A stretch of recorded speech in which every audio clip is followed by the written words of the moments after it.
Buenas noches, profesor. Mi nombre es Catherine Lurkin del aula S28A, sede San Miguel, de la carrera de negocios. Esta noche les voy a hablar acerca del ciclo económico. El ciclo económico es una etapa temporal alterna donde el PBI real cambia y eso se ve reflejado durante la etapa de crecimiento de la economía o de contracción de la economía, ¿no? Todo ciclo económico viene dado por las siguientes etapas. Primero tenemos la etapa del auge, que es aquella donde la economía está pasando por su mejor momento, porque tanto la producción como la inversión, el empleo, están en su mejor desarrollo.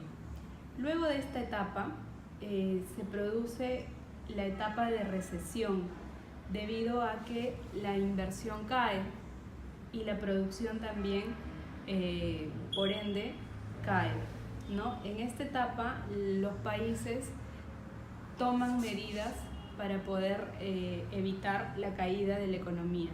Sin embargo, se produce la etapa de depresión, que justamente es la etapa donde se presenta la crisis económica y donde el nivel de desempleo es bastante alto. Aquí, en esta etapa, los gobiernos toman medidas drásticas, ¿no?, para poder reactivar la economía, produciéndose así la etapa de recuperación donde la producción se incrementa y llegamos nuevamente a la etapa de auge. Como les decía, la economía es cíclica y la duración del ciclo depende mucho del país. Por ejemplo, los países que están desarrollados, la duración de este ciclo es mucho más amplio que los países que se encuentran en vías de desarrollo. Ahora les voy a hablar acerca de los tipos de indicadores del ciclo económico. Primero tenemos a los que son los indicadores adelantados, que se dan, como su mismo nombre dice, antes del cambio del PBI. Estos indicadores sirven para medir el nivel de confianza de los agentes económicos, ¿ya? Como por ejemplo, en realidad son encuestas que la realiza el Instituto Nacional de Estadística e Informática, en el caso del Perú, donde los tipos de indicadores que se buscan son, por ejemplo, las aperturas de nuevas empresas,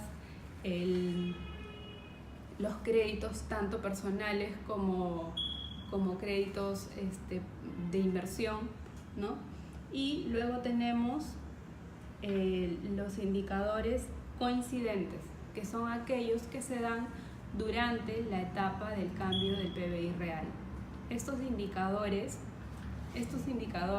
son aquellos que cambian al mismo tiempo que el PBI y que proporcionan información actual de la economía, como por ejemplo la cantidad de ventas, el empleo, ¿no?, entre otros.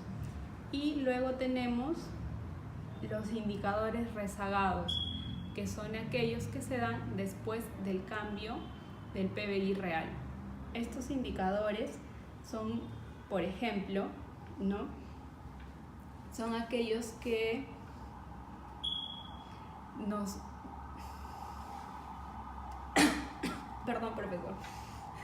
son aquellos que nos ayudan a predecir la duración de un ciclo económico, como por ejemplo son los préstamos sin pagos, el desempleo y